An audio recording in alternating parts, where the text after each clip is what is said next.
आज सावन का दूसरा सोमवार है। एकादशी का व्रत का महत्तम करा है, थोड़ा सा फल दो, एक केला दो, एक सेब दो, पपीता दो। तुम जो फलहार कर रहे हो, चाहे तुम मोरधान पा रहे हो, चाहे तुम जो सामग्री पा रहे हो, पर वो थोड़ा सा दो, पर गौ माता को उस दिन फलहार दो, अगर एकादशी का आपका व्रत है तो। पर दोष है आपने एकादशी का व्रत तो करा, पर सामने गाय आई ना तो आपने फलाहार नहीं दिया, रोटी ही दी है, रोटी ही दी है। डब्बे में से निकाल के ले गई, गाय आई है रोटी देना, देव मना नहीं। बाकी के दिन आप आपके बेटे से कह दो रोटी दिया बेटा जा, पर आप अपने हाथों से, आपका व्रत है तो आप फलाहार आप कर रहे हो, तो फलाहार का ही दान गौ माता को दीजिए।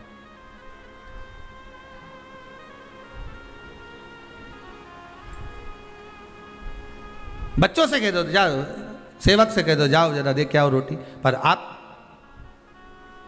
फल का दान दीजिए। महाराज पांचवा वर्णन किया चतुर्थ भाव में, बन सके जितना एकादशी के दिन भगवान का ओम नमो भगवते वासुदेवाय का जाप करें, या अपने गुरु मंत्र का स्मरण करें, या जो मंत्र आपके हृदय में समाहित हो, श्री शिवाय नमस्तुभ्यम, ओम नमः शिवाय, राम कृष्ण शिव, जो मन पड़े उसका भजन करें, पर दिल से करना। जितनी देर करते बने उतना देर करो। माला पकड़ने की भी जरूरत नहीं कि माला पकड़ के बैठता हूँ तो घट की जिब्या से जप लो नहीं जी जी, वही उतना में ही पूरा हो जाए, वही बहुत है।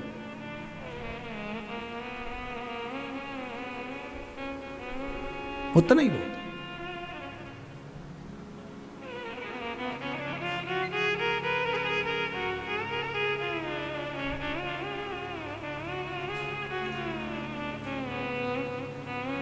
बस उतना आनंद दे जाएगा। ओ मेरा भोला, मेरा भोला गुलाब को फूल, गौरा मैया कुसुम कली, हार हार भगवान शिव की कथा कर रही है, व्रत शिव महापुराण की कथा कर रहे हैं, व्रत शिव पुराण कर रहे। महाराज पांचवा नियम कहा, जिस दिन आपका व्रत रहे किसी निंदक से बात ना करें। निंदक जानते हो?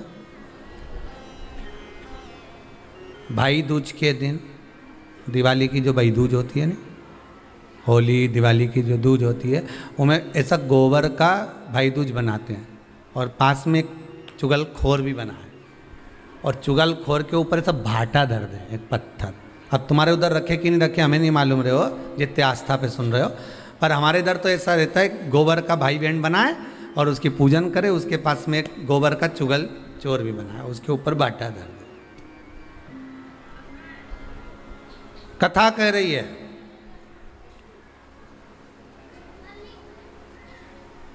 कथा वर्णन कर रही है, निंदक से बात ना करें। मान लो किसी ने आकर आपको निंदा कर भी दी, तो तुरंत सूर्य नारायण भगवान का दर्शन करें, और 3 बार उनका दर्शन कर कर नेत्र बंद करें, तब जाकर वो निंदा जो अंदर गई है, अंदर पवित्रता प्रदान करेगी, तब जाकर एकादशी का व्रत लगेगा। पहले तो प्रयास करो, अगर जो निंदा करने आता है ना, तो उसको उस दिन एकादशी वाले दिन दरवाजे पे लिख दो कि चुगल चोट्टा उन अंदर नहीं आए। तुम तो लिख दो, तो इतना लिखने में कोई, तुम दरवाजे पे वैसे भी तो लिखते हो, कुत्ता से सावधान, अंदर कुत्ता है। अब जब तुम इतनी बड़ी बात लिख रहे हो कि अंदर कुत्ता है, तो अंदर जाने वाले को पहले समझना पड़ेगा कि अंदर कितना कुत्ता है। पहले तुमने तो लिख दिया कि अंदर कुत्ता है, तो समझना तो पड़ेगा नहीं कि अंदर है कितना। तो तुम दरवाजे पे लिख दो कि निंदा करने वाला चुगल चोट्टा, आज एकादशी का दिन है, हमारी मम्मी का एकादशी का व्रत है, एक इतना बड़ा कंप्यूटर से निकालो, एकादशी के दिन सेलो टेप लगा के चिपका दो, चुगल चोट्टा होन अंदर नहीं आए। आज हमारा एकादशी का व्रत है। कुछ बिगड़ेगा क्या? दरवाजा अपना, घर अपना, और जिसके बुरा लगे बाहर जा, बताओ। पर निंदक का अगर मुख देखो तो सूर्य का दर्शन एकादशी के अंतर्गत वर्णन किया। व्रत के नियम 18, उसमें से एक नियम।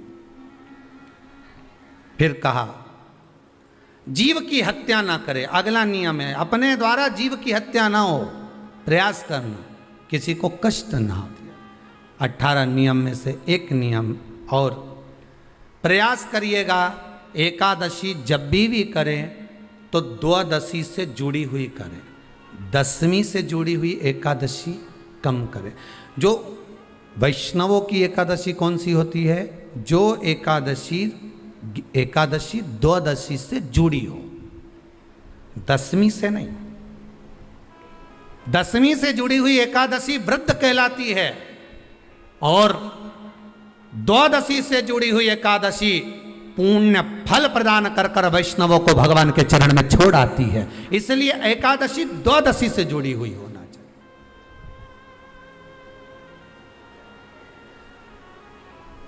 अब कई लोग क्या करते हैं, जो दशमी से जुड़ी हुई एकादशी रहती है ना, उसको करते। पर वैष्णवों की जो एकादशी मान्य है, वैष्णव धर्म की जो एकादशी होती है, वो द्वादशी से जुड़ी हुई होती है, वो 12 से जुड़ी हुई होती है, द्वादशी से जुड़ी होना चाहिए महाराज। तो वो वैष्णव जो एकादशी होती है, वैष्णवों की एकादशी होती है, वो द्वादशी से जुड़ी हुई पूर्णता का सुख देने वाली होती है।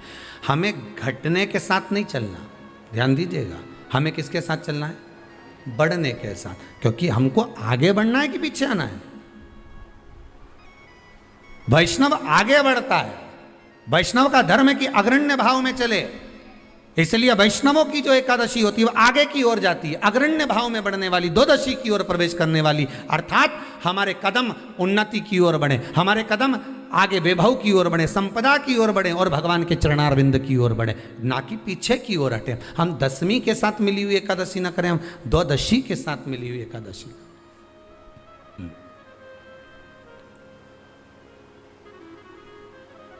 वैष्णव एकादशी। फिर अगला वर्णन किया गया महाराज। शास्त्र कहता है, अगला वर्णन जो किया गया उसमें बताया, प्रयास करें जिस दिन एकादशी हो उस दिन घर में बुआरी झाड़ू आदि जो लगती है वो दूसरा लगा ले। क्यों? उसका वर्णन है, अगर आप बुआरी लगाएंगे, झाड़ू लगाएंगे, पोछा लगाएंगे, तो हो सकता है कोई जीव आपके हाथ के द्वारा मर जाए। तब एक बार ये कथा हमने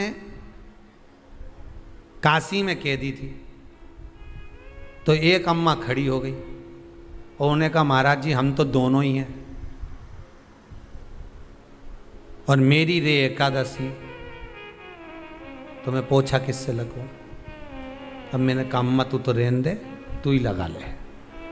अब हम कह दें कि अब एक तो बोल रहे कि हम घर में दो, और आप कह रहे हो कि जिसका व्रत रहे वो पोछाना, तो मत लगाओ, छोड़ दो एक दिन, कोई जरूरी है झाड़ू लगा लिया सब पोछा। तो प्रयास करो कि कोई जीव ना मरे, प्रयास करो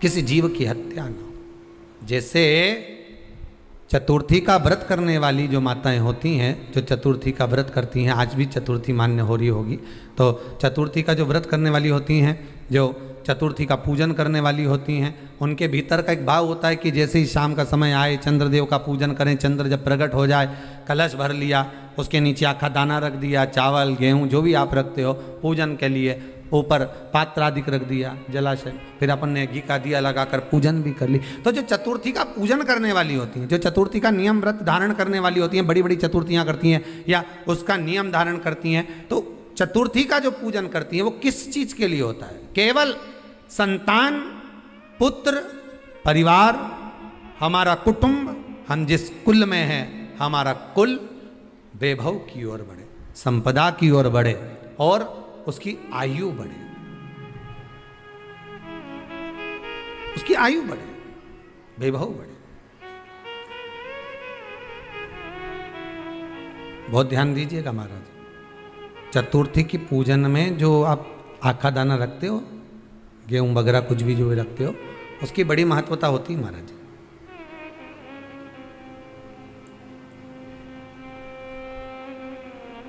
यहां तक कहा गया है, चतुर्थी की कथा तो आप लोग पढ़ते होंगे, जो लोग पढ़ते हैं उनको मालूम होगा। चतुर्थी की कथा में लिखा है, चौथ माता के व्रत में वर्णन किया गया है कि वो आखा दाना जो रखा जाता है, मान लो कोई जरूरी काम होता है तभी आखा दाना को रखा जाता है, संभाल के रखते हैं कि हम इस काम के लिए जा रहे हैं और हमारा ये कार्य सफल होना चाहिए। तो जिसने चतुर्थी का व्रत करा है, जिसने चंद्रदेव का पूजन करा, चतुर्थी का व्रत करा, वो गणेश जी से विनती करके वहां से 2-4 आखा दाना उठा ले, और जो व्यक्ति का काम अटक रहा है अपने ही घर का, पर दूसरे कुल को नहीं देना, अपने ही कुल के अंतर्गत जो काम अटक रहा है उसकी जेब में, उसके पल्लू में उस चीज़ को रख दिया जाए। तो चतुर्थी जो अगली आती है, जैसे आप महीने की करते हो तो महीने की, और आप जैसे करते हो कि 4 अलग बड़ी बड़ी चतुर्थी करते हो, तो उसके अनुसार आपका कार्य सिद्ध होता ही है। उस आखे दाने का इतना महत्व होता है क्योंकि चतुर्थी का व्रत करने वाली माता जब व्रत करती है तो स्वयं चतुर्थी की कथा में लिखा हुआ है कि पार्वती जी गणेश जी से चतुर्थी की कथा बचवाती।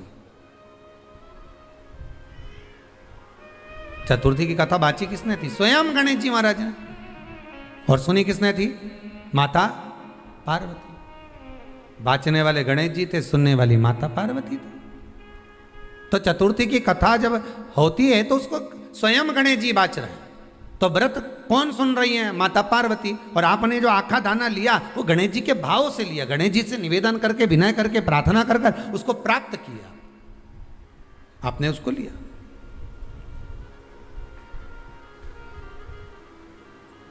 फल प्रदान कर देता है, कार्य की सिद्धता देता है। और एक और चीज ध्यान रखिएगा, जिसको पथरी की बीमारी हो या किडनी लीवर में कोई तकलीफ उत्पन्न हो जाती है, डायलिसिस चल रहा हो या डॉक्टर बोल रहे हो कि चेंज करना पड़ेगा, तो उसके पहले कोई सी भी 4 चतुर्थी, कोई सी भी 4 चतुर्थी, सफेद दुर्वा, जब गणेश शिव महापुराण की कथा बातचीत थी पिछले वर्ष की, शायद हमारे चैनल पर डली होगी, आप जब जाएंगे तो उसमें प्राप्त होगा। तो सफेद दुर्वा, और दुर्वा का भी वर्णन करा था कि दुर्वा कहाँ से उत्पन्न हुई थी, दुबा का भी व्याख्यान वर्णन करा था कि दुबा का महत्व क्या है, इसको अमृत क्यों कहते हैं, उसका भी वर्णन करा गया था कि सारे पेड़ पौधों को काट कर पटक दो वो सूख जाते हैं, पर दुर्वा को भले काट लिया 1 साल बाद वापिस ले जाकर डाल दो और पानी के अंदर दुर्वा हरी हो जाती है, अमृत कहते हैं उसको। तो उसमें सफेद दुर्वा, जिसका किडनी लीवर का प्रॉब्लम होता हो, उसको सफेद दुर्वा बालचंद्र का स्मरण कर कर 7 बार घुमाकर वो सफेद दुर्वा सुबह के समय खाली पेट थोड़ी सी दुर्वा का भाग दांतों से चबा चबा कर उसको निगल लेना चाहिए। पथरी होती है तो 15 से 20 दिन में वो बाहर निकल जाती है, किस मार्ग से निकले, यूरिन आदि के माध्यम से वो बाहर हो जाती है। और अगर किडनी लीवर की प्रॉब्लम होती है, डायलिसिस चल रहा होता है, तो उसमें भी आपको सुख की प्राप्ति होती है। हफ्ते में अगर 2 डायलिसिस हो रहे हैं तो हो सकता है बाबा चाहेगा विश्वनाथ तो 1 कर देगा, धीरे धीरे उसको फिर 4 चतुर्थी कर लीजिए। सफेद दुर्वा का स्मरण। सफेद दुर्वा कहाँ मिलती है? तो कहा जहां जलाशय होता है, जहां कुआं हो, बावड़ी हो, तालाब हो, पानी जहां भरा रहता है, उसके नजदीक में सफेद दुर्वा उत्पन्न होती है। सफेद दुर्वा वहां रहती है। सफेद दुर्वा का स्मरण करें, शिव कथा कह रही है। अगला वर्णन किया है भगवान। तो बालचंद्र चतुर्थी का स्मरण करते हुए कहा कि आप जो व्रत कर रहे हो, उस व्रत की पूर्णता में जिस भगवान का भजन कर रहे हो, उस भगवान से पूर्ण फल की कामना हो आपकी। फिर 18 नियम में से एक नियम कहा, जब 26 एकादशी पूर्ण हो जाए तब आप उद्यापन 1 बार का जरूर करें। किसी के मृत्यु के बाद आपने जो एकादशी दी है, जैसे कोई परदादा गए, दादा गए, कोई बुजुर्ग गया, पंडित जी ने कहा एकादशी का दान दो, आपने दे दी 5 एकादशी, 4 एकादशी, 3 एकादशी, 2 एकादशी, आपने जो एकादशी दी है, मना नहीं, दो, और देना चाहिए, दान धर्म पुण्य तो करते रहना चाहिए, जब मन मिले तब कर दो, मौका मिले तब करो। तो एकादशी जो आपने दी है, और आपने किसी जीव को एकादशी दी है जो चला गया है, उस जीव को जब एकादशी दे देते हो, उसकी 11 एकादशी, 5 एकादशी, 3 एकादशी जितनी आपने दी है उतनी पूरी हो जाती है। उसके बाद में एकादशी का एक व्रत नहीं रखना चाहिए, उसके बाद फिर अगला एकादशी का व्रत धारण करना चाहिए, वापिस फिर पुनः। तो क्या करोगे उस दिन? जिस दिन आपने एकादशी जीव को दे दी, 5 एकादशी दी, तो छठी एकादशी पे क्या करोगे उसको?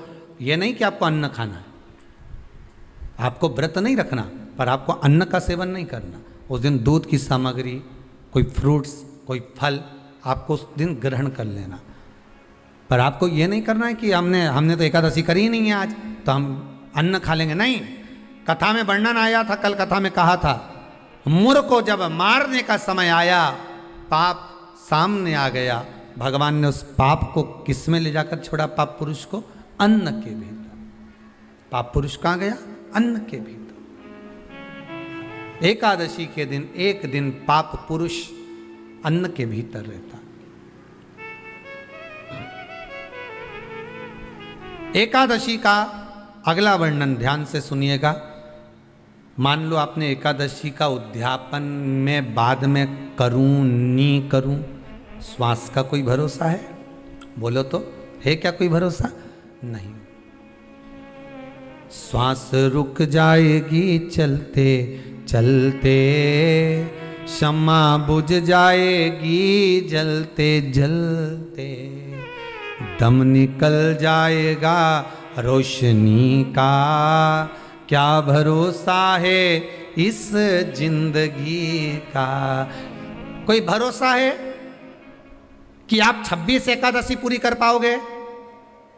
नहीं, किसी ने देखा हो तो बात दूसरी। एक बार वो युधिष्ठिर के सामने कोई मांगने के लिए, एक दरवाजे पर कोई दान मांगने के लिए आ गया युधिष्ठिर के पास,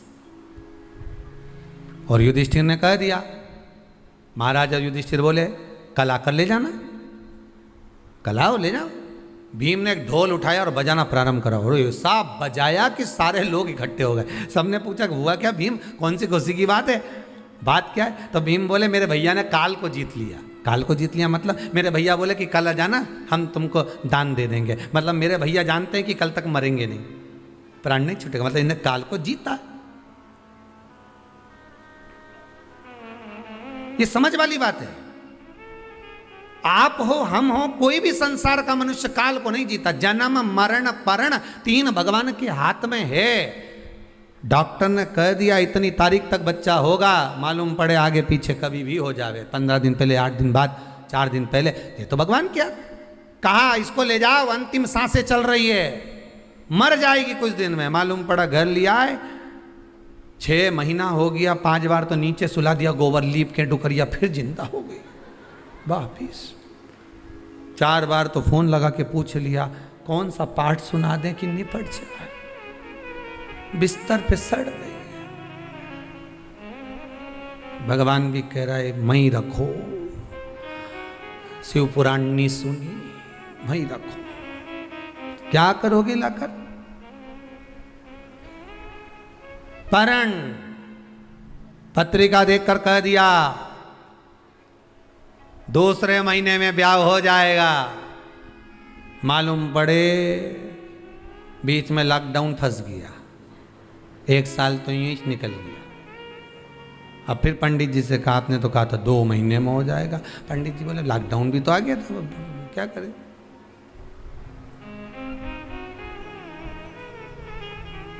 तो लॉकडाउन से क्या फर्क पड़े महाराज जी, शादी तो पक्की हो जाना थी। पंडित जी बोले जो इसके लिए बना था, हो सकता है उसको कोरोना हो गया होगा,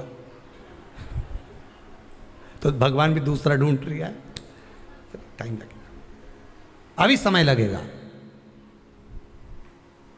कोई कितना ही कह दे कि इतने समय तक विवाह हो जाएगा, शादी हो जाएगी, पर जब तक उसने बंधन नहीं लिखा तब तक बंधना मुश्किल है। जन्म मरण परण 3 शिव के हाथ है, मेरे भगवान के हाथ में। 3 भगवान के पास में है, 3 वो भगवान के पास रहेगा। कोई कितना ही करे, ना आपका ना हमारा, क्या भरोसा है इस जिंदगी का, क्या भरोसा है, आज हैं कल नहीं, क्या भरोसा। तो फिर मान लो हमने 7 एकादशी का व्रत कर लिया और उद्यापन नहीं कर पाए, 26 का इंतजार कर रहे थे और उससे पहले निपट गए, तो फिर उद्यापन ऊपर करोगे? अरे बोलो तो सही, उद्यापन कहाँ करोगे? सारे व्रतों में केवल एक व्रत ऐसा होता है एकादशी का, जिसका उद्यापन पहली एकादशी पर भी कर सकते हो। सारे उद्यापन में केवल एक उद्यापन ऐसा होता है, सारे व्रतों में एक व्रत का उद्यापन ऐसा होता है, वो है एकादशी का। ये जरूरी नहीं कि 26 पूरी होगी तभी तुम करोगे, या तो पहली में ही कर लो या फिर 26 पूरी हो तब कर। पर उद्यापन, अगर तुमको ऐसा लगे कि हाँ मैं अभी तो जीऊंगी हो, अभी तुम्हारा बाल भी धोला नहीं हुआ, तुमको ऐसा लगे तो अभी तो मैं तो बढ़िया, तो फिर भले मत करो। पर एकादशी का नियम कह रहा है, एकादशी का यहाँ 18 नियम में से एक नियम कह रहा है कि एकादशी का उद्यापन पहली एकादशी पर भी हो सकता है, पहली पर भी कर सकते, फिर तुम्हारा मन पड़े तब। क्यों? तो पहली पर करने से क्या फल मिलेगा? तो एकादशी की नियमावली कहती है, अगर मान लो आपने पहली एकादशी पर भी उद्यापन कर लिया, इसके बाद में जितनी एकादशी करोगे वो सारी तुम्हारे खाते में जुड़ती जाएगी। मतलब बैंक में खाता खोल लो, ठीक है, खाता खोल लिया, अब जितना कमाता जाओगे उसमें डालते जाओ, जितनी कमाई करके लाओगे उसमें जमा करते जाओ। एकादशी एक बार उद्यापन पहले में भी हो गया तो बाकी का पुण्य तुम्हारे खाते में आ जाएगा, उसका पुण्य। एकादशी का उद्यापन बड़े महीने में माघ शुक्ल एकादशी के दिन, माघ का महीना हो, शुक्ल पक्ष की, जम के बोलिए, एकादशी हो, प्रयास करना कि आप उद्यापन करें, भले 5, 10, 11, 12 जितनी एकादशी हो जाए, 26 हो जाए तो ज़्यादा अच्छी है, नहीं तो आप करें तो माघ महीने की शुक्ल पक्ष की एकादशी के दिन आप उद्यापन करें, प्रयासरत करें,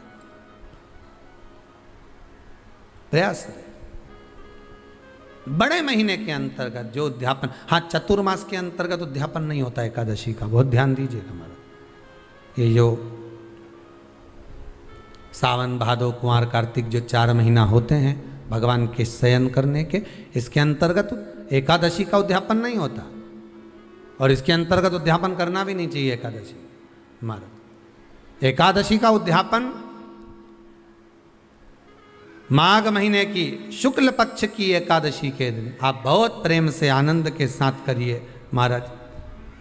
परंतु एकादशी के उद्यापन में सबसे ज़्यादा अगर कुछ जरूरी होता है तो 24 तरह का नैवेद्य जरूरी होता है।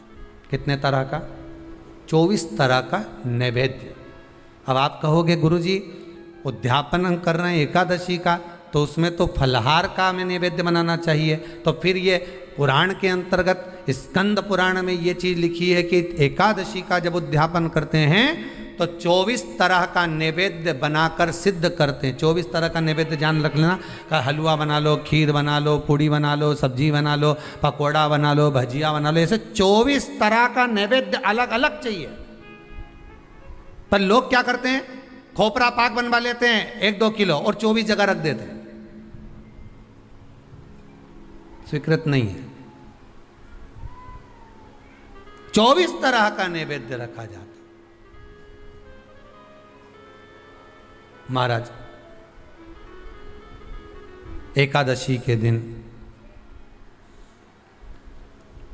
भगवान का पूजन का पूरी तैयारी कर कर मंडल आदि बनवाकर विद्वान ब्राह्मण को बुलाकर, कर्मकांडी ब्राह्मण को बुलाकर जो भगवत सेवा में एकादशी का उद्यापन कराए, उन ब्राह्मण के चरणों को नमन कर कर, प्रणाम कर कर एकादशी का पूजन करवाइए और उस मंडल की पूजन कराकर हवन द्वादशी को कराइए, एकादशी को हवन नहीं।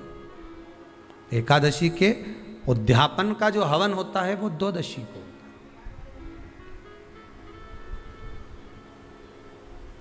एकादशी का उद्यापन द्वादशी का बड़े प्रेम से आप खूब आनंद से हवन पूजन कराओ। पूजन कराने के बाद, हवन कराने के बाद 26 जोड़े ब्राह्मण ब्राह्मणी के बुलाकर भोजन कराकर उनको भाव से जो आप समर्पित कर सकते हो, जितनी आपकी सामर्थ्यता हो, उस सामर्थ्यता के अनुसार आप दान धर्म पुण्य करो, आप उन्हें प्रदान करो।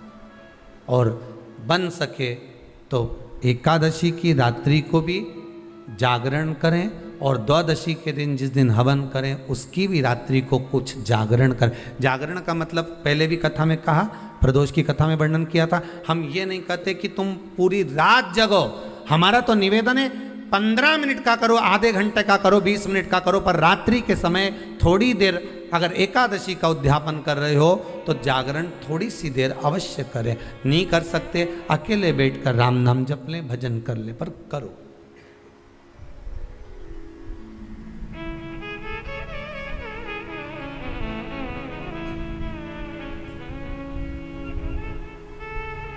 भगवान का भजन करो, किसी भी रूप में करो।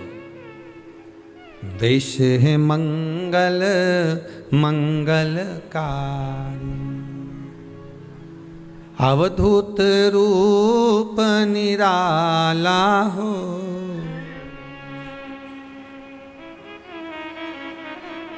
मेरा प्यारा डमरू वाला हो।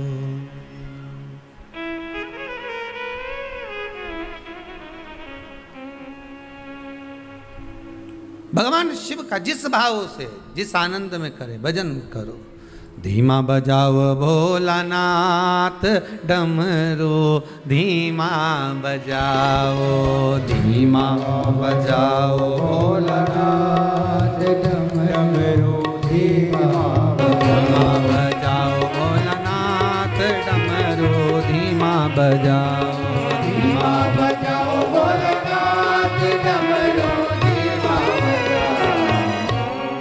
भगवान से प्रार्थना करें, विनती करें, निवेदन करें, चरणों का स्मरण करें, भगवान की अविरल भक्ति को धारण करें।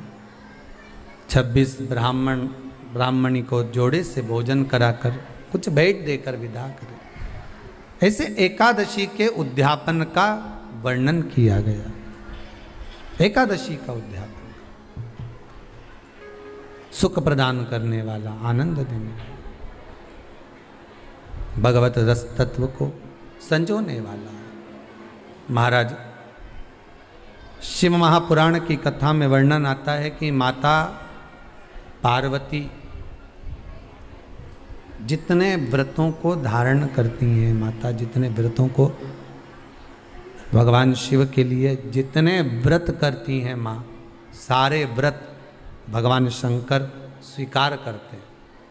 एक बात हमारे जीवन में आप उतार कर रखी है कि आप सोमवार का व्रत कर रहे हैं या मंगलवार का व्रत कर रहे हैं, बुधवार, गुरुवार, शुक्रवार, शनिवार, प्रदोष, एकादशी, जो भी व्रत आप धारण कर रहे हैं, जो भी व्रत आप अपने जीवन में उतार रहे हैं, कर रहे हैं, प्रयास करना कोई व्रत, कोई पूजन, कोई पाठ, कोई अनुष्ठान आप अपने लिए करो, दूसरों को बर्बाद करने के लिए नहीं।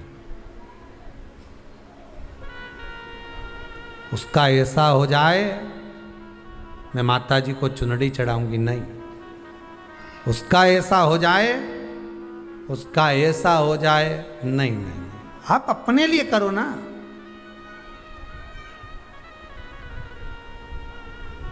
सर्वे भवन्तु सुखी। अगर आप व्रत कर भी रहे हो तो किसी के बुरा करने के लिए नहीं। अगर किसी के यहाँ जाकर आप पूछ भी रहे हो कि महाराज हमारे कहीं चले गए और कहा कि हम दुखी हैं, और कोई कह दे कि तुम्हारे पड़ोसी से दुखी हो या तुम्हारे उनसे, तो उनके लिए हमें कुछ बुरा नहीं करना। आप अपना अच्छा करवाते जाओ कि देना हो तो दीजिए, जन्म जन्म का साथ। मेरे सिर पे रख दो भोले अपने ये दोनों, और देना हो तो दीजिए जन्म। हमें दूसरे का अहित चाहिए ही नहीं। कोई कितना भी गाली दे, कितना भी अपशब्द कहे, कितना भी ताने दे, कितने भी अपशब्दों का व्याख्यान वर्णन करे, हमें नहीं बोलना। आग लगे बस्ती में अपन रहो, क्या किसको रोइए चादर तान के सोइए। अपने को नहीं बोलना, वो क्या बोल रहा है, क्या कर रहा है, क्या चाहता है, अपने को उससे मतलब नहीं कुछ भी।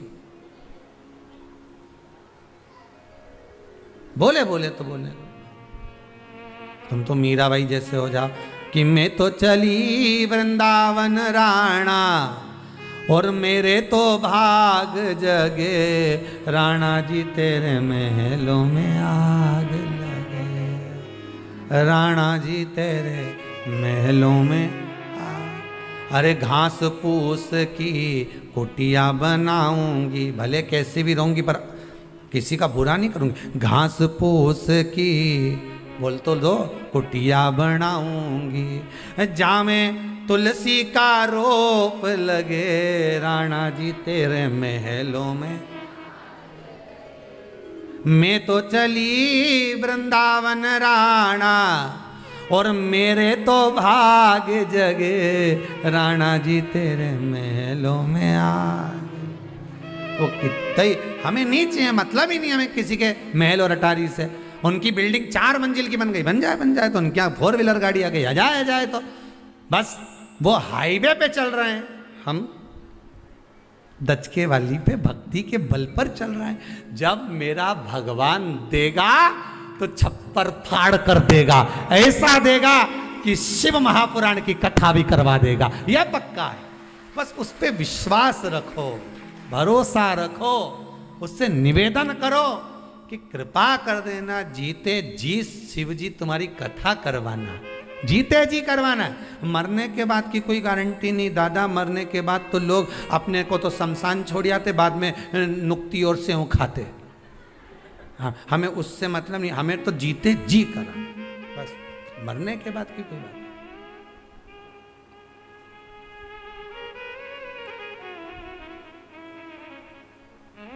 आप तो बस कृपा कर दो भोलानाथ।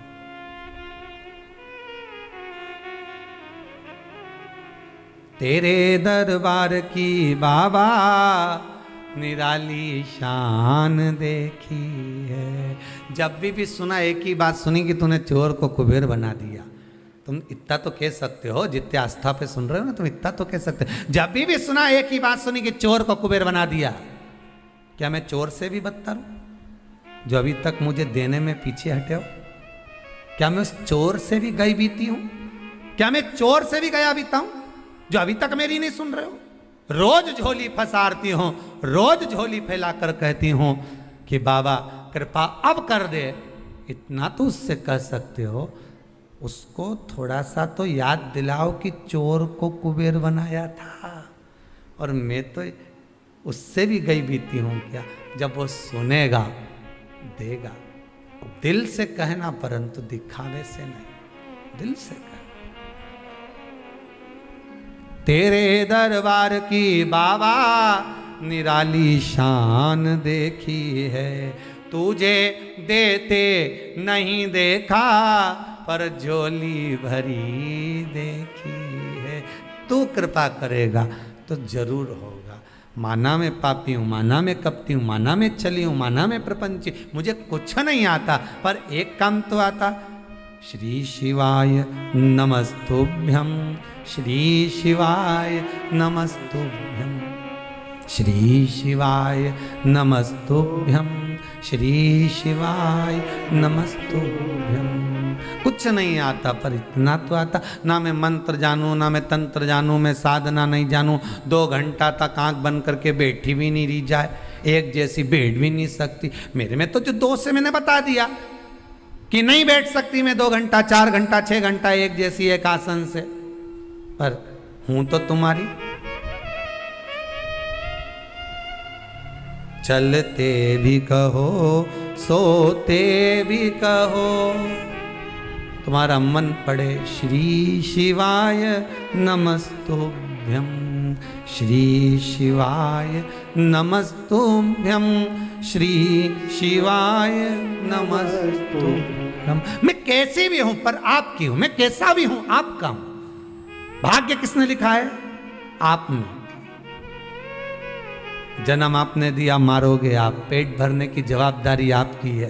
पर ऐसे ही मत मार देना। पेट भरने की जवाबदारी केवल भोजन देखकर नहीं, एक बार शिव पुराण की कथा करवाना, इतना तो दे देना दातार। दुनिया जो आज मेरे ऊपर उंगली उठाती है, हंसती है, ऐसी कृपा तो एक बार कर दे, ऐसी दया तो कर दे कि जो उंगली उठाने वाले हैं उनकी भी उंगली उठे नहीं, नीचे की ओर चली। इतनी कृपा तो कर, भजन करा दे, स्मरण करा दे।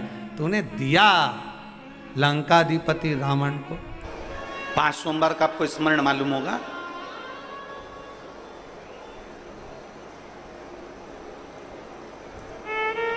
सावन के कई बार 4 सोमवार पड़ जाते हैं, कई बार 5 सोमवार पड़ जाते हैं। 5 सोमवार का आप लोगों ने तो सुन रखा होगा ना, 5 सोमवार की महिमा क्या है। सावन के महीने के 5 सोमवार की महिमा क्या होती है? तो कहा अगर 5 सोमवार सावन के महीने में पड़ जाते हैं तो शिव पंचायत का पूरा पुण्य एक शंकर पर जल चढ़ाने से पूरा फल प्राप्त हो जाता है। शिव पंचायत। श्रावण का पहला सोमवार होता है शिव तत्व का। श्रावण का दूसरा सोमवार होता है देवी तत्व का, माँ दुर्गा, माँ भवानी।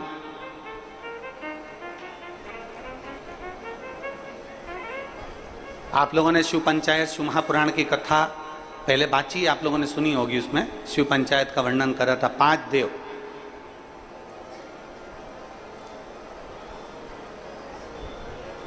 शंकर भगवान, स्वयं पंचदेव में प्रथमता प्राप्त कर कर बैठते। माँ दुर्गा, भगवान नारायण शिव पंचायत में, भगवान भास्कर देव और स्वयं भगवान शिव के सुंदर आनंद धारण करने वाले श्री गणेश पंच।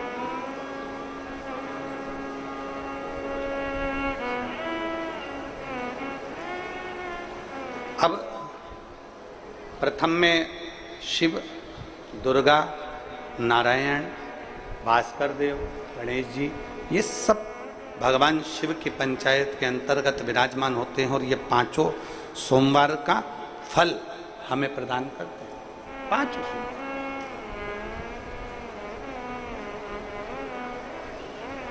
एक एक सोमवार की महत्वता है, एक एक सोमवार का क्रम है। कई माताएं उस क्रम को धारण भी करती हैं, ऐसा नहीं कि कई माताएं नहीं करती हैं, सबका अपना अपना नियम होता है। कोई शिव मंदिर में जाता है तो एक अक्षत, एक चावल का दाना शिव जी को समर्पित करता है, कोई मंदिर जाता है तो एक पुष्प शिव जी को समर्पित करता है, कोई मंदिर जाता है तो एक बेलपत्र शिव जी को समर्पित करता है, कोई मंदिर जाता है तो जल समर्पित करता है। सबका अपना अपना भाव है। जैसे तुम शिव को मना सकते हो, जैसे यहां भगवान शंकर को नहीं जा सकते। हर्षवर्धन भगवान शिव की भक्ति में रमा रहता था, शंकर के सिवा कोई भाता ही नहीं था उसको। शिव शिव है।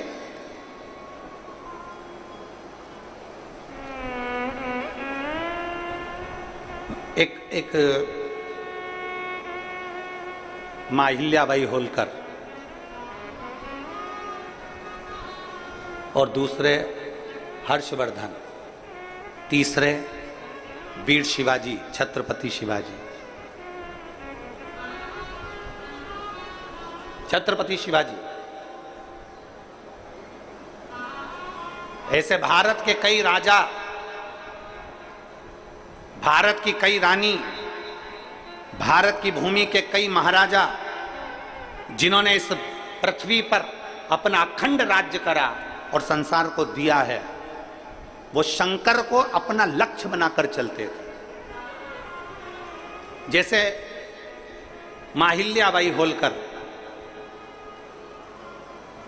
मां अहिल्याबाई होलकर जब भी अपना पत्र लिखती थी उस पत्र में कभी नहीं लिखती थी कि अहिल्याबाई का आदेश, कभी नहीं लिखा कि मां अहिल्या का या राजमाता अहिल्या का आदेश।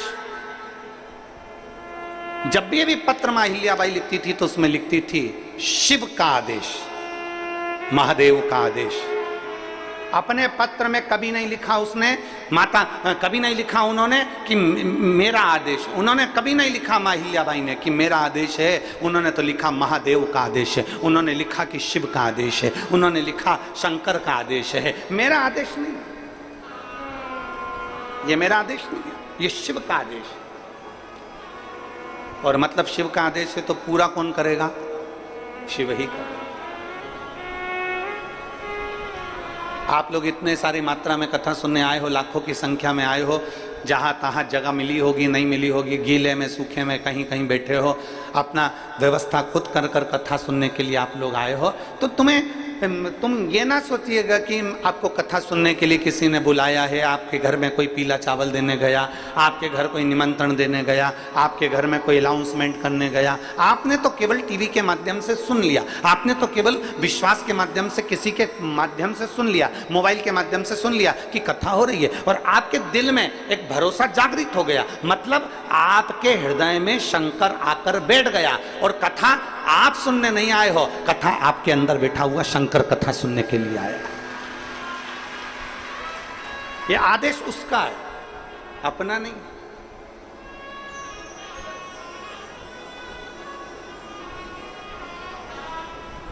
और शंभु शरणे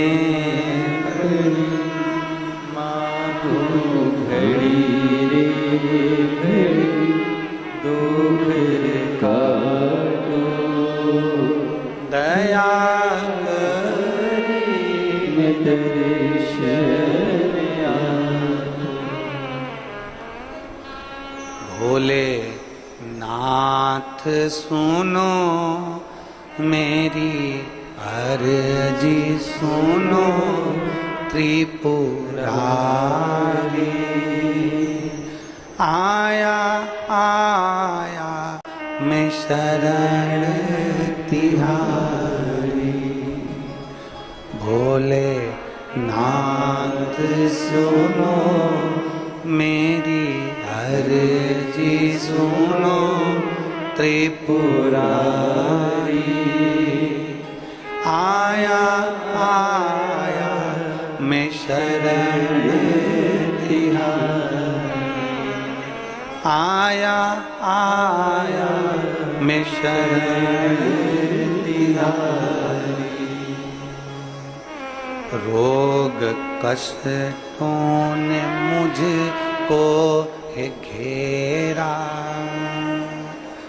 हे सहारा भोलेनाथ है तेरा।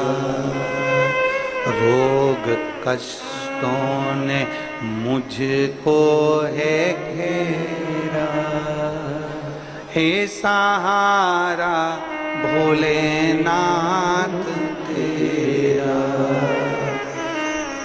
मैं पुकारूं तुझे तू बचा ले मुझे त्रिपुरारी,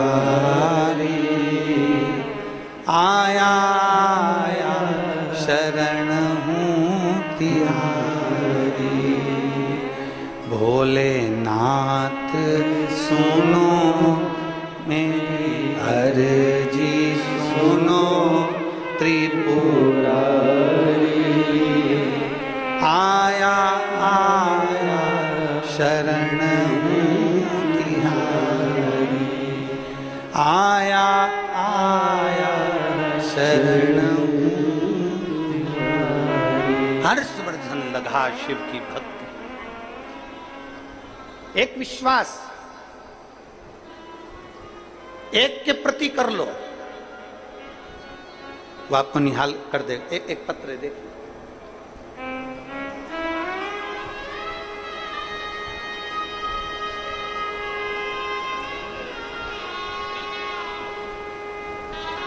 मैं नीलम सिंह पति पुष्पराज सिंह जाम्बुल, जाम्बुल, पता रीवा पपरा से हूं।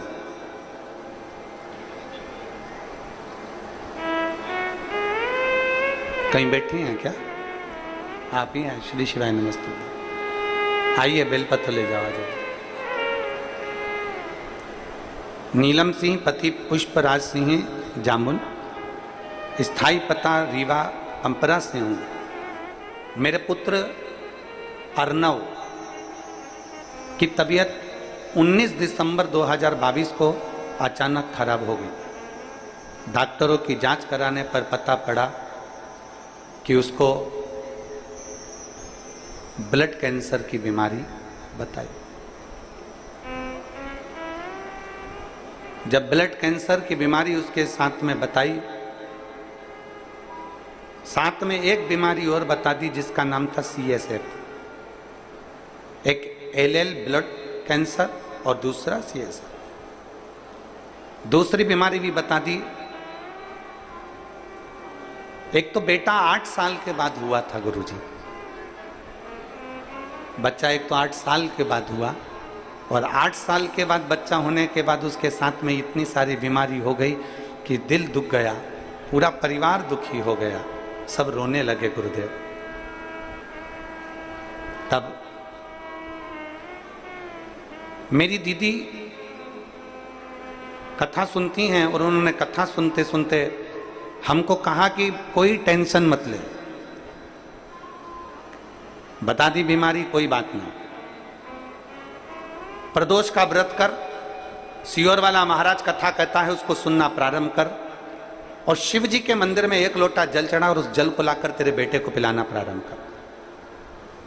कहा डॉक्टर के हिसाब से तो मेरा बेटा बचने का नहीं है, डॉक्टर ने कह दिया कि मुश्किल है, और तू कह रही है कि अब कथा में मन लगाऊं तो ऐसी बीमारी होने के बाद कौन मां का दिल कथा में लगता है, तू तो लग। गुरुदेव पिताजी को सीहोर भेजा रुद्राक्ष लेकर आने के लिए, और पिताजी सीहोर गए। पिताजी सीहोर जाकर रुद्राक्ष लेने भेजा, और रोज कलश में रुद्राक्ष डालकर वो जल शिवजी को चढ़ाते। और फिर मेरी जीजी ने कहा कि अप्रैल के महीने में 2023 में भिलाई में कथा हो रही है, तू वहीं पर है, अपने बेटे को लेकर पंडाल में बैठकर कथा सुन। बीमारी हुई थी 2022 में 19 दिसंबर को। अप्रैल के महीने तक भी मेरा बेटा ठीक नहीं हुआ था। 2023 की मैंने कथा सुनी इसी जगह पर जहां आप कथा बाच रहा, और 2023 की जब कथा सुनी पंडाल में बैठकर, पंडाल में जैसे आज बैठी हूं वैसे ही अपने बच्चे को लेकर बैठी, और रोज बाबा को प्रणाम करती, वहां की मिट्टी उसके शरीर पर लगाकर बाबा से कहती, बाबा आपकी कथा सुनी है, मेरे बेटे को ठीक कर देना। मेरे घर से पैदल चलकर कथा के पंडाल में पहुंचूंगी अगर मेरा बेटा ठीक हो जाएगा। बाबा ने ऐसी कृपा करी। आज 2024 चल रहा है, डॉक्टर ने तो थोड़ा सा समय दिया था, पर मेरा बेटा एकदम स्वस्थ हो गया, इसलिए मैं पैदल चलकर यहाँ कथा के पंडाल में आया। यहाँ पैदल चलकर कथा के पंडाल में पहुंची हूँ। अब मेरा बेटा पूर्ण तरह से स्वस्थ है। डॉक्टर ने कह दिया अब तुम्हारे बेटे को कोई खतरा नहीं, और इसका कैंसर का रोग भी समाप्ति पर है। यह शिव तत्व है, ये ओघड़ी। आप किसका भरोसा कर रहे हैं?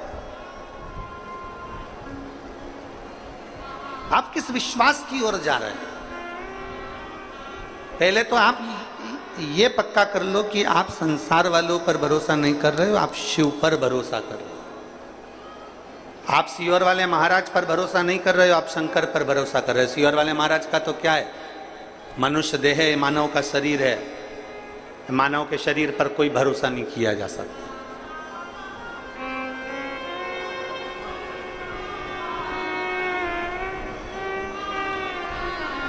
मानव शरीर पर क्या भरोसा करो, मनुष्य शरीर पर क्या भरोसा करना। किसी इंसान पर भरोसा मत करो। फिर निवेदन है कि इंसान पर भरोसा करोगे तो टूट जाएगा, ईश्वर पर भरोसा करोगे तो कभी जिंदगी में नहीं टूटेगा। उस ईश्वर पर भरोसा, उस भगवान पर भरोसा करो। हम इंसान पर क्यों भरोसा करते हैं? क्यों, किस लिए?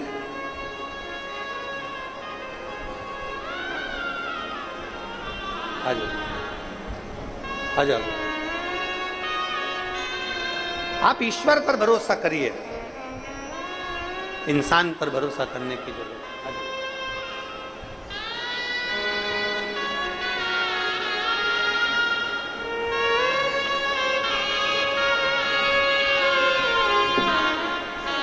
ठीक है बेटा,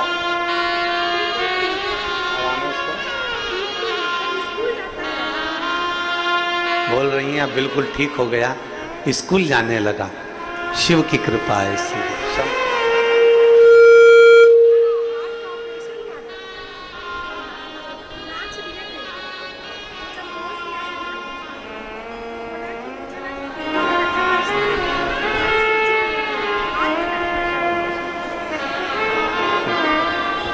एक बेटे को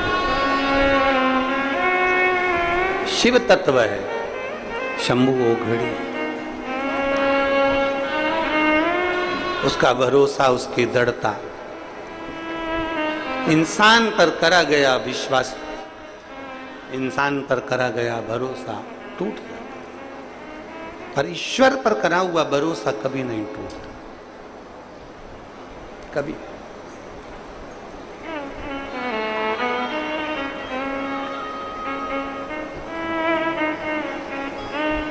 एक देवादिदेव महादेव का चरित्र कहता है कि अहिल्याबाई होलकर जब युद्ध लड़ने के लिए चारों तरफ से सेनाएं तैयार होकर घेर लेती थीं, तब अहिल्याबाई होलकर अपने हाथ में, आपने अहिल्याबाई माता का फोटो देखा होगा, मूर्ति देखी, उनके हाथ में शिवलिंग रखा रहता था। वो युद्ध के मैदान में भी अपना शिवलिंग लेकर जाती थी। वो घर से निकलती तो अपने शंकर के शिवलिंग को साथ लेकर जाती। हम आपसे नहीं कहेंगे कि आप अपना शिवलिंग साथ लेकर जाओ,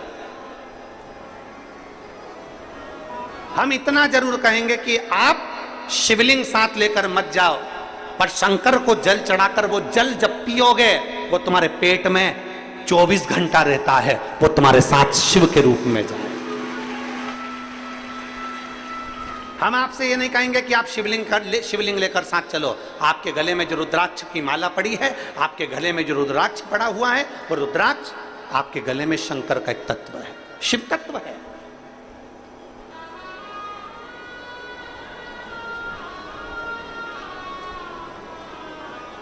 आप शिवलिंग साथ लेकर मत जाओ, पर शंकर के चढ़े हुए जल को यदि अपने ऊपर छींट भी लेते हो तो उसका भी फल है हमारे, उसका भी।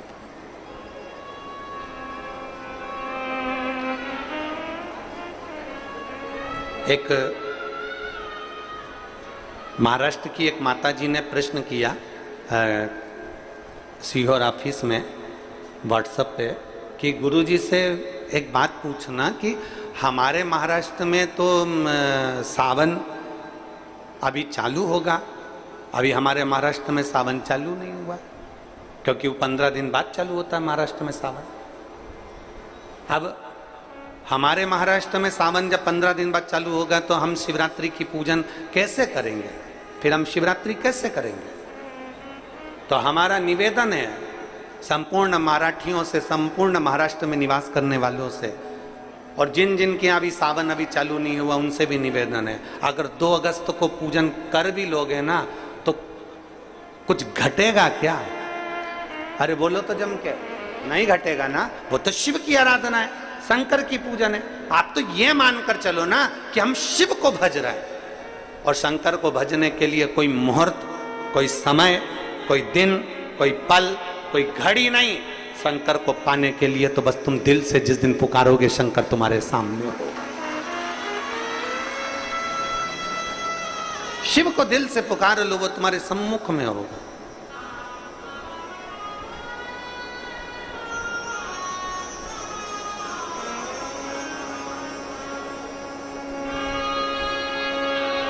कई लोग कहते हैं गुरुजी सावन के महीने में हमारे वो परदादा जी चले गए तो सावन तो हमारे यहाँ खोट हो गई, तो हम भगवान का भजन करेंगे कि नहीं करेंगे, पूजन करेंगे कि नहीं करेंगे, शिव स्तुति करेंगे कि नहीं करेंगे, शंकर का नाम लेंगे कि नहीं लेंगे। हमारा निवेदन है, सावन में गए तो सावन में तुम खाते हो कि नहीं खाते हो? सावन में गए तो तुम कपड़े पहनते हो कि नहीं पहनते हो? सावन में गए तो तुम सावन के महीने में कहीं होटल में या कहीं कहीं जाते हो कि नहीं जाते हो? सावन के महीने में तुम घूमने जाते हो कि नहीं जाते? सावन के महीने में तुम मेहमानों के यहाँ घर पर जाते हो कि नहीं जाते हो? सावन के महीने में तुम सारी दुनिया का काम करते हो, बस केवल भगवान से तुम्हारा बेर हो जाता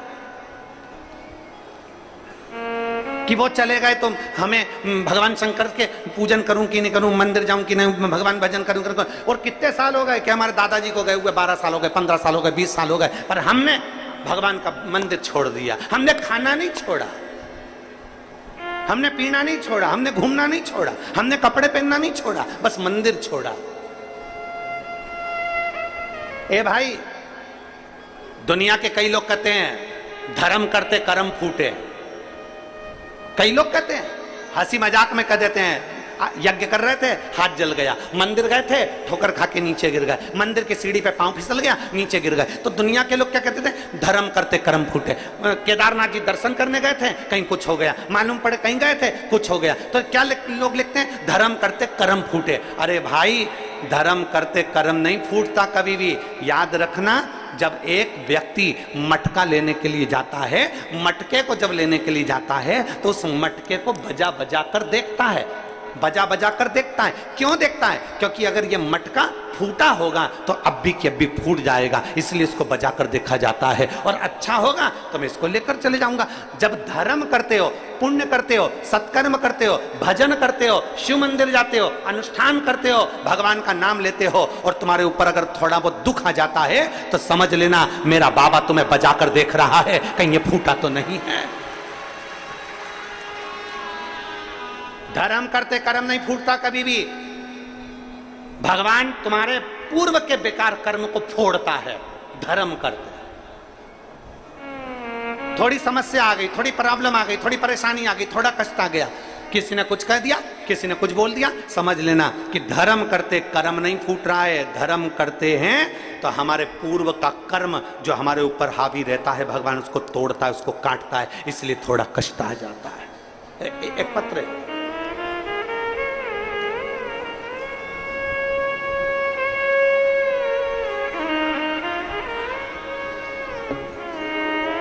मैं पूनम मौर्य, पति जितेंद्र मौर्य, ग्राम पाटन भिलाई की रहने वाली हूं। कहीं बैठी हूं तो हाथ हिला सकते हैं। मैं पूनम मौर्य, पति जितेंद्र मौर्य, ग्राम पाटन भिलाई की रहने वाली हूं। हाथ हिलाओ एक बार।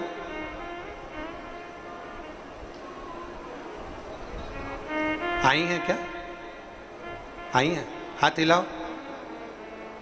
आ जाओ, बच्चे को लेकर आई हो, आ जाओ, बेलपत्र ले जाओ। मैं पूनम मौर्य, पति राजेंद्र मौर्य, पाटन भिलाई की रहने वाली हूं। गुरुजी, मेरी शादी को 10 वर्ष बीत चुके थे, कोई संतान नहीं थी। तब मेरी माँ ने आपके बारे में बताया और बताए हुए उपाय को बताया। बेटी, पशुपतिनाथ का व्रत कर। सियोर वाले गुरुजी कहते हैं कि पशुपतिनाथ का व्रत करने से सभी मनोकामना पूर्ण होती है। तब मैंने पशुपति व्रत किया 2 बार, लेकिन फल नहीं मिला। मैंने 2 बार पशुपति व्रत करा पर मेरे को फल नहीं मिला। फिर तीज का व्रत आया, तब मेरी माँ ने टीवी में आपके द्वारा फुलहरे का वर्णन सुना। आप कहते हो कि हरतालिका तीज के दिन जिस मंदिर में फुलेरा नहीं बंधा हो उस मंदिर में जरूर फुलेरा बांधो, मन की कामना पूरी होती है। 5 फुलेरे का दर्शन अवश्य करो, मन की कामना पूरी होती है। मैंने 5 फुलेरे का भी दर्शन करा, एक मंदिर में फुलेरा भी बांधा। तब मेरे बाबा ने मेरी विनती स्वीकार कर ली। तब मेरा 10 साल के बाद 9 मार्च 2023 को मेरा गर्भ ठहर गया। 9 मार्च 2023 को मेरा गर्भ ठहरा, लेकिन 3 महीने पर मुझे ब्लीडिंग होना प्रारंभ हो गया। फिर हमने डॉक्टर को दिखाया तो डॉक्टर ने कहा कि बच्चेदानी में एक बड़ी गठान हो गई है। वो बड़ी गठान होने के कारण बस तुम्हारी ये तकलीफ हो रही है, बच्चे को ना रखिए। तब मेरी माँ सीहोर गई, वहां से रुद्राक्ष लाई और मुझे दिया, जिसे रोज तांबे के लोटे में रुद्राक्ष को गलाती, बाबा को चढ़ाती और उसी जल को पी लेती। फिर गुरुजी हमारे घर 17 नवंबर 2023 को भोलेनाथ की कृपा से बेटे ने जन्म ले लिया, पुत्र रत्न की प्राप्ति हुई। पर 17 नवंबर 2023 को बेटा तो हो गया गुरुदेव, 10 साल के बाद मुझे औलाद तो बाबा ने दे दी गुरुदेव, पर वो बच्चा ना तो देखता था ना सुनता था, आंखों से भी अंधा था और कान से भी बहरा था। ताली बजाते बच्चा नहीं देखता, आंखों से उसे दिखाई नहीं देखता। डॉक्टर को फिर दिखाने के लिए हम उस बच्चे को हॉस्पिटल लेकर गए तो डॉक्टर ने कह दिया ये बच्चा जिंदगी भर ना सुन सकता है ना देख सकता है। इतना दिल दुखा कि मेरे महादेव ने तो 10 साल बाद मुझे औलाद दी और वो भी अंधी और बहरी दी। तब आपने अपनी कथा में एक दिन कहा एकांतेश्वर महादेव के मंदिर जाओ, जो एकांत में शिवलिंग है उस पे जल चढ़ाओ, एक दुर्वा चढ़ाओ, एक बेलपत्र चढ़ाओ, वहां की भूमि की रच को साफ कर कर आओ। हम अपने बच्चे को लेकर एकांतेश्वर मंदिर जाने लगे। डॉक्टर ने तो सर्टिफिकेट दे दिया कि ये बच्चा अंधा रहेगा और बहरा रहेगा जिंदगी भर। हमने शंकर का पीछा नहीं छोड़ा गुरुजी, और बच्चे को लेकर एकांतेश्वर महादेव के मंदिर जाना चालू कर दिया। जो मंदिर एकांत में मिलता था वहीं बैठ जाते, शंकर का चढ़ा हुआ जल बेटे की आंखों पर और कानों पर लगा देते, बच्चे के कान में श्री शिवाय नमस्तुभ्यम बोलते, बच्चे की आंख पर हाथ फेरते, श्री शिवाय नमस्तुभ्यम बोलते। और बाबा की ऐसी कृपा हुई कि डॉक्टरों की रिपोर्ट भी पूरी नेगेटिव हो गई और मेरा बच्चा देखना भी चालू हो गया और सुनना भी चालू हो गया।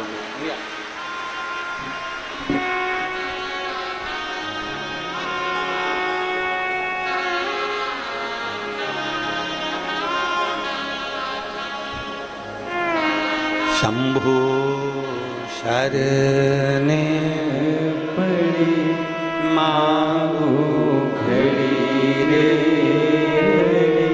दुख काटो दया करी दर्शन आपको। शंभु शरणे मांगो घड़ी रे घड़ी दुख काटो दया करी दर्शन आपको।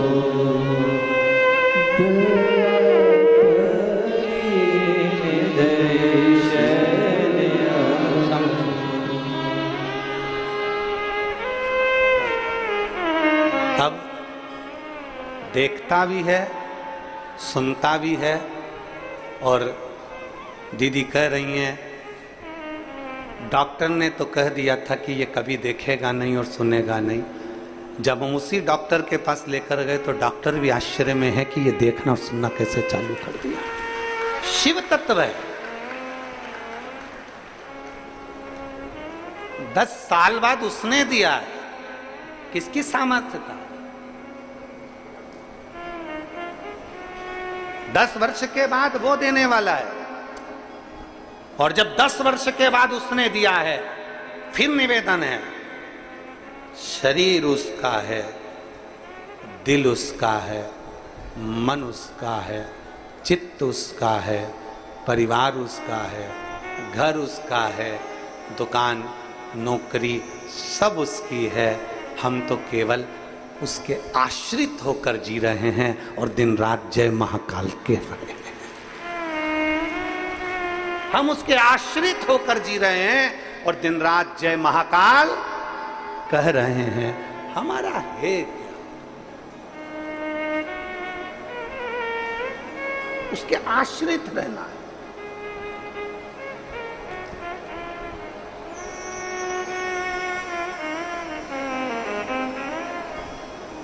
और भोलेनाथ दया करना, मैं तेरे भरोसे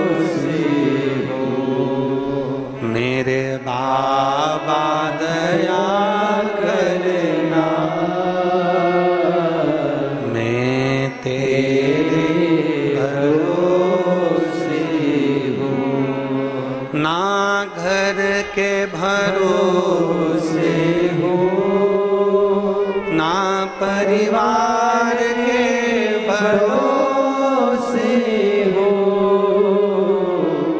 ना घर के भरोसे हो ना परिवार के भरोसे हो मेरे बाबा दया करना मैं तेरे भरोसे हो भोले बाबा दया करना मैं तेरे भरोसे हो हम क्यों ना उसके आश्रित हो। हमारी सबसे बड़ी गलती होती है कि हम इंसान पर भरोसा करते हैं। अरे वो गुरुजी बहुत अच्छे हैं,